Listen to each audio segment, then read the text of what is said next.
Ellistoniana by Charles Lamb. My acquaintance with the pleasant creature, whose loss we all deplore, was but slight.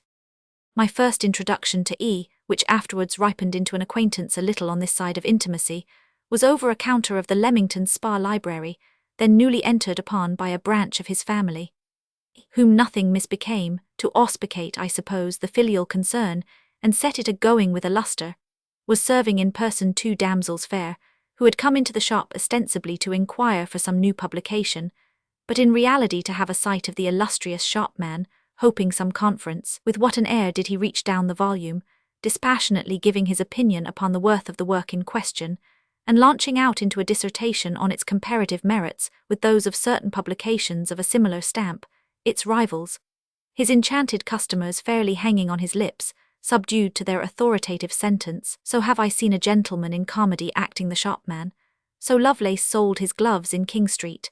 I admired the histrionic art, by which he contrived to carry clean away every notion of disgrace from the occupation he had so generously submitted to.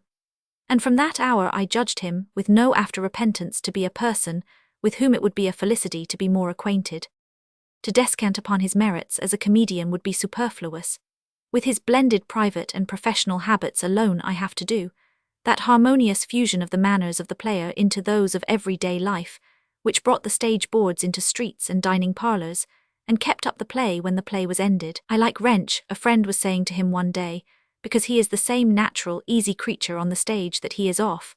"My case exactly," retorted Elliston, with a charming forgetfulness that the converse of a proposition does not always lead to the same conclusion. "I am the same person off the stage that I am on.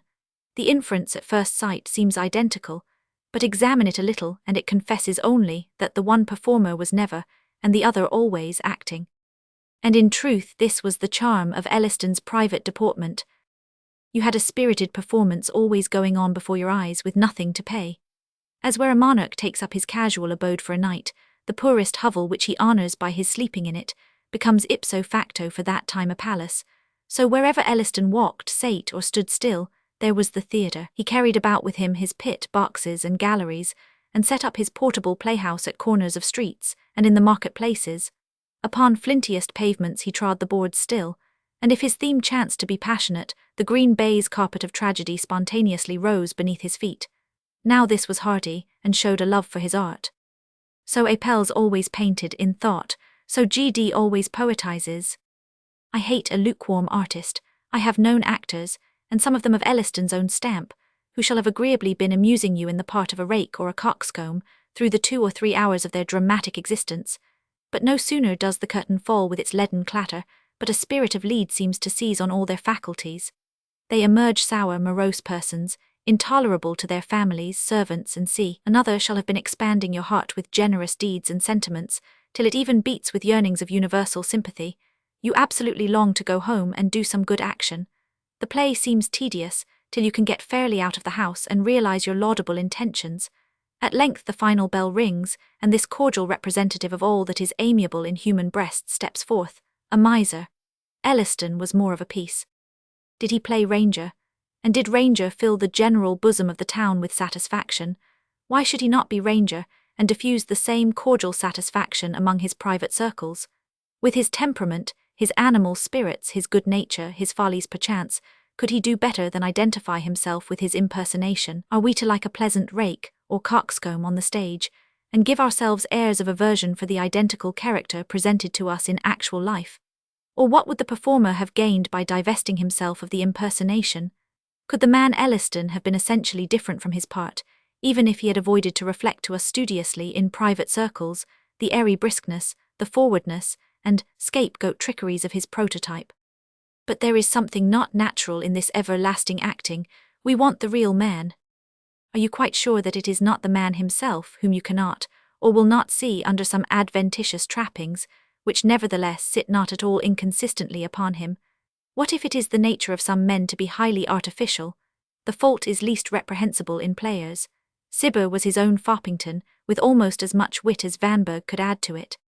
My conceit of his person, it is Ben Jonson speaking of Lord Bacon, was never increased towards him by his place or honours. But I have and do reverence him for the greatness that was only proper to himself. In that he seemed to me ever one of the greatest men that had been in many ages. In his adversity I ever prayed that heaven would give him strength, for greatness he could not want. The quality here commended was scarcely less conspicuous in the subject of these idle reminiscences than in my Lord Verulam. Those who have imagined that an unexpected elevation to the direction of a great London theatre affected the consequence of Elliston, or at all changed his nature, knew not the essential greatness of the man whom they disparage.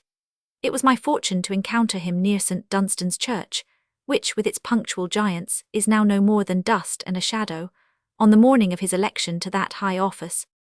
Grasping my hand with a look of significance, he only uttered, "Have you heard the news?" Then, with another look following up the blow, he subjoined, "I am the future manager of Drury Lane Theatre." Breathless as he saw me, he stayed not for congratulation or reply, but mutely stalked away, leaving me to chew upon his new-blown dignities at leisure.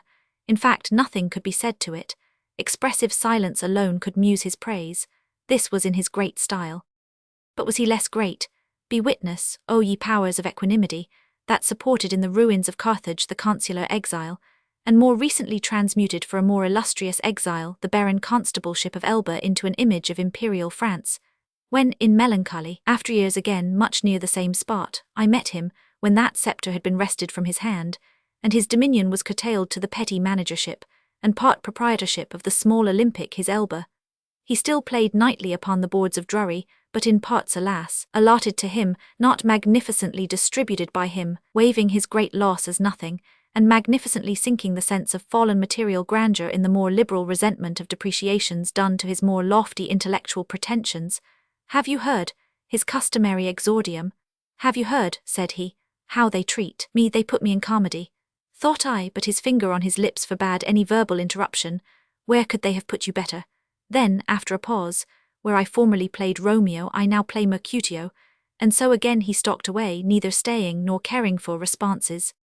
Oh, it was a rich scene, but Sir A.C., the best of storytellers and surgeons, who mends a lame narrative almost as well as he sets a fracture, alone could do justice to it, that I was witness to in the tarnished room that had once been green of that same little Olympic. There, after his deposition from Imperial Drury, he substituted a throne. That Olympic hill was his highest heaven. Himself Jove in his chair, there he sat in state, while before him, on complaint of prompter, was brought for judgment. How shall I describe her? One of those little tawdry things that flirt at the tails of choruses, a probationer for the town in either of its senses, the pertest little drab, a dirty fringe and appendage of the lamp's smoke, who, it seems, on some disapprobation expressed by a highly respectable audience, had precipitately quitted her station on the boards, and withdrawn her small talents in disgust. "And how dare you," said her manager, assuming a censorial severity which would have crushed the confidence of a vestris, and disarmed that beautiful rebel herself of her professional caprices. I verily believe he thought her standing before him. "How dare you, madam, withdraw yourself without a notice from your theatrical duties? I was hissed, sir, and you have the presumption to decide upon the taste of the town." "I don't know that, sir, but I will never stand to be hissed," was the subjoinder of young Confidence, when gathering up his features into one significant mass of wonder, pity, and expostulatory indignation, in a lesson never to have been lost upon a creature less forward than she who stood before him, his words were these: "They have hissed me." 'Twas the identical argument of forgery, which the son of Peleus uses to Lycaon trembling under his lance, to persuade him to take his destiny with a good grace. I too am mortal, and it is to be believed that in both cases the rhetoric missed of its application, for want of a proper understanding with the faculties of the respective recipients. "Quite an opera pit," he said to me, as he was courteously conducting me over the benches of his Surrey theatre, the last retreat and recess of his everyday waning grandeur. Those who knew Elliston will know the manner in which he pronounced the latter sentence of the few words I am about to record. One proud day to me, he took his roast mutton with us in the Temple, to which I had superadded a preliminary haddock. After a rather plentiful partaking of the meagre banquet, not unrefreshed with the humbler sort of liquors, I made a sort of apology for the humility of the fare, observing that for my own part I never ate but of one dish at dinner. "I too never eat but one thing at dinner," was his reply, then after a pause, "reckoning fish as nothing." The manner was all. It was as if by one peremptory sentence he had decreed the annihilation of all the savoury esculents which the pleasant and nutritious food-giving ocean pours forth upon poor humans from her watery bosom. This was greatness, tempered with considerate tenderness to the feelings of his scanty but welcoming entertainer. Great wert thou in thy life, Robert William Elliston, and not lessened in thy death, if report speak truly, which says that thou didst direct that thy mortal remains should repose under no inscription, but one of pure Latinity. Classical was thy bringing up, and beautiful was the feeling on thy last bed, which, connecting the man with the boy, took thee back in thy latest exercise of imagination, to the days when, undreaming of theatres and managerships, thou wert a scholar, and an early ripe one, under the roofs builded by the munificent and pious Carlet. For thee the Pauline muses weep. In elegies that shall silence this crude prose, they shall celebrate thy praise.